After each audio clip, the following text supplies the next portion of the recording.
Eu adoro analisar relações de personagens, e hoje vamos dar um passo além e analisar uma espécie inteira que representa não só as relações em si, mas também as suas mudanças de natureza.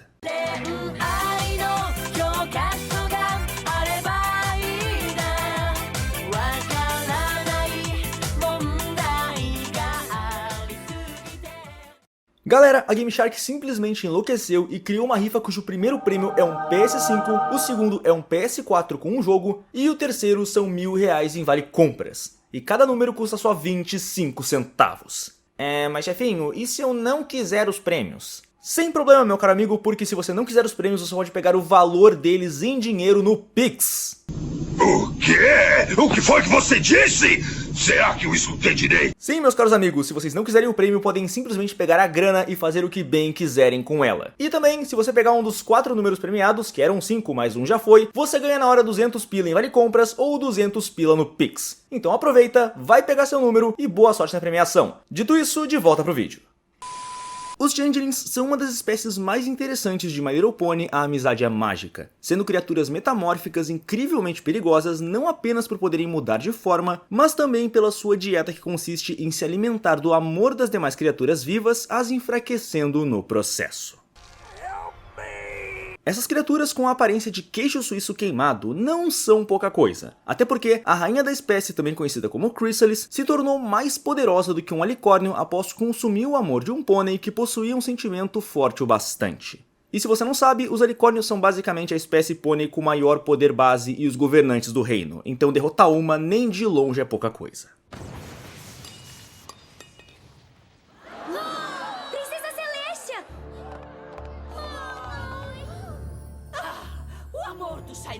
Por você é ainda mais forte do que eu pensava. A primeira aparição da espécie na obra foi no fim da segunda temporada, nos episódios Casamento em Canterlot, partes 1 e 2. E nesse momento, nós vimos como essa raça de metamorfos era assustadoramente poderosa em questão numérica, tendo um exército que encurralou todas as protagonistas e por muito pouco não venceu. Mas para sorte de todos, no fim o amor venceu. Bom, o amor, compartilhamento de energia e um escudo bem grande.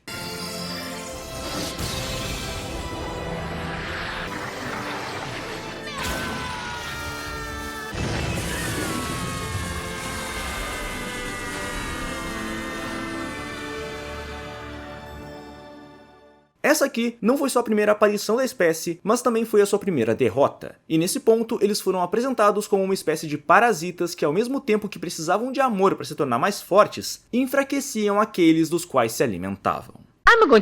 A próxima aparição relevante da espécie acabou sendo lá na 6ª temporada, onde depois de muitos acontecimentos, o Spike, esse dragão fofinho aqui, foi tido como um herói pelo Império de Cristal, e no ponto atual ele acabou encontrando um Changeling que havia sido visto pelas redondezas e causado um tremendo terror na região. Sim, esse é o nível de perigo da espécie, tu vê um por perto e já gera pânico. Vamos todos correr, vamos!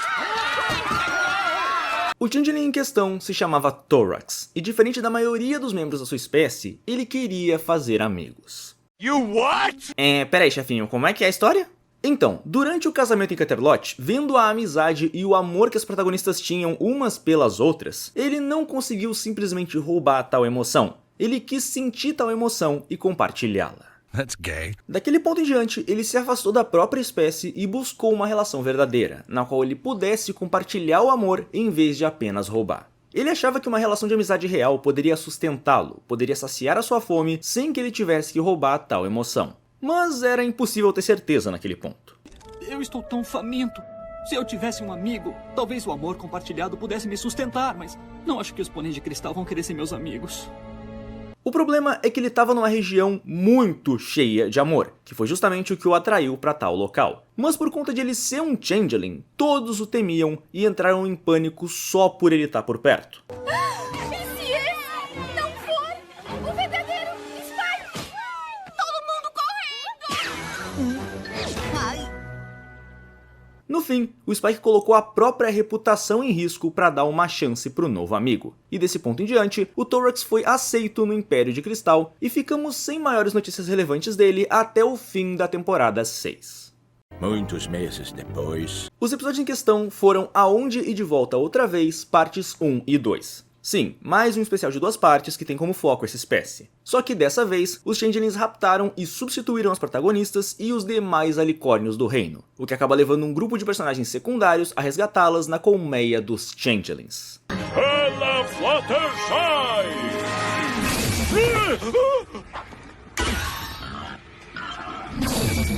Um local no qual nenhum tipo de magia pode ser usado além da própria magia Changeling, o que dificultaria um pouquinho a situação pro lado dos protagonistas, ainda mais considerando que eles tinham basicamente um deus que dobrava a realidade, só que nesse local ele não tinha poderes. Poderes cósmicos e fenomenais.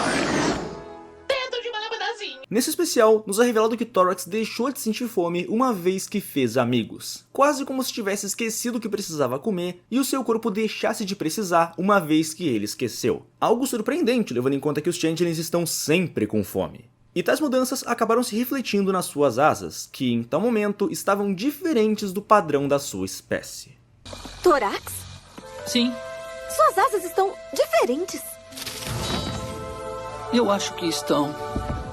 No fim do especial, uma vez que todos são capturados e a derrota parecia iminente, o Thorax estava prestes a ter todo o amor que ele tinha dentro de si drenado, o que de acordo com os comics não ia acabar muito bem. Nisso, ele acabou dando todo o amor que ele tinha para Chrysalis, gerando assim uma mudança definitiva no seu corpo e na sua biologia.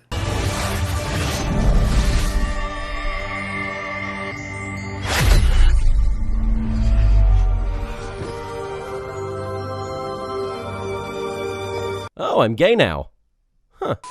Uma vez que toda a raça dos Changelings viu tal mudança, viu que um caminho melhor era possível, a grande maioria optou por fazer o mesmo, abandonando a sua antiga natureza de parasita e passando por uma bem mais pacífica e de cooperação. Uma relação bem mais simbiótica no quesito de relações. E para esse vídeo aqui, eu vou ignorar o fato de que aparentemente uma espécie inteira de soldados, zangões e guerreiros foi aparentemente transformada em um bando de frouxos covardes uma vez que perderam a sua rainha. Sério, a primeira vez que vemos a colmeia depois da mudança, parece que geral foi lobotomizado, não conseguiam lidar nem com uma topeira. Então quem vai parar a terrível toupeira que estou trazendo pra cá? A terrível toupeira está vindo pra cá. Eu avisei. Desse ponto da série em diante, eu passei a ver os Changelings de uma maneira bem diferente. Não apenas como uma espécie vilã que pode mudar, mas sim como uma representação física dos relacionamentos, tanto tóxicos quanto saudáveis. Os Changelings foram originalmente apresentados como seres que não compartilhavam o amor e demais emoções positivas, estando sempre famintos por tal emoção e sempre buscando novas vítimas das quais sugá-la. Ai, que delícia! Essa é uma das definições de um relacionamento tóxico. Um lado drena tudo o que o outro tem a oferecer emocionalmente e acaba causando sérios danos, tanto emocionais quanto físicos. Os Changelings estavam sempre em busca de mais amor para se alimentar, e ao longo da sua existência como espécie, nunca pareceram se importar com os danos que causavam. A Chrysalis com certeza foi a maior razão disso, pois sendo a rainha da colmeia, ela era quem decidia o que era melhor para o seu povo e todos a seguiam desde o nascimento. Todos os Changelings foram criados conhecendo apenas um modo de viver, e se ao longo da história houve mais algum Changeling que não gostava muito do modo de vida da espécie, ele não deve ter feito nada por acreditar que não havia outro caminho.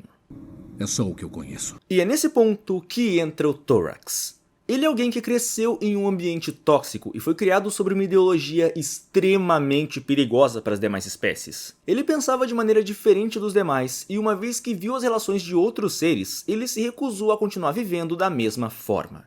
Nunca vi amizade tão verdadeira como aquela. E não consegui simplesmente roubar e consumir aquele amor. Eu queria compartilhá-lo. Depois daquilo, eu sabia que não poderia mais fazer parte da minha espécie. O Thorax não sabia se era possível mudar, mas ele esteve disposto até mesmo a passar fome para seguir por um caminho melhor. Mudar e ser aceito foi algo difícil, e ele não possuía nenhuma certeza de que era possível mudar. Mas ainda assim, ele continuou pelo caminho que escolheu e no fim ele realmente conseguiu mudar. A mudança dele inspirou os membros da sua espécie, ainda que alguns tenham demorado mais a aceitar um novo modo de vida. Os demais Changelings terem mudado assim que viram a mudança do Thorax pode até parecer uma conveniência de roteiro, mas também é uma prova de que a maioria nem imaginava que havia uma escolha.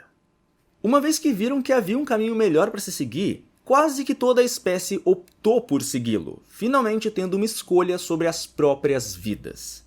A Chrysalis, por outro lado, foi o completo oposto. Ela viu o que aconteceu, ela teve uma prova de que um caminho melhor e mais pacífico era possível para ela e para sua espécie, mas ainda assim, ela preferiu se prender à amargura e ao rancor e buscar vingança, mesmo tendo ficado bem claro que toda a sua espécie a aceitaria de volta caso ela também mudasse. Quando a Twilight e as amigas me derrotaram, eu decidi fugir e procurar vingança. Você não precisa ser assim. Você pode ser a líder que seus súditos merecem. A família dela, todo o povo dela, estava mais do que disposto a recebê-la de volta caso ela mudasse. Mas no fim, ela nem sequer tentou. Não existe vingança imaginável que chegue perto do que eu farei com você um dia! Os Changelings, pra mim, são uma representação de pessoas tóxicas em relacionamentos. Algumas escolhem mudar mesmo sem saber que vão conseguir. Algumas só tentam mudar uma vez que veem que tal mudança é possível, e mesmo assim, ainda precisam de ajuda e conselhos vez ou outra. Já outras, mesmo sabendo que existe um caminho melhor, preferem se prender aos velhos hábitos, e assim continuar a ferir os demais até eventualmente terminarem sozinhos. Bom pessoal, por hoje é isso. Espero que tenham gostado do vídeo, e aqui eu pergunto, o que acham dos Changelings? Concordam com a minha interpretação deles, ou será que eu só tô vendo coisa demais onde não deve ter nada de novo? Deixe nos comentários e bora debater. Eu sou o Dust, e até o próximo Casamento em Canterlot.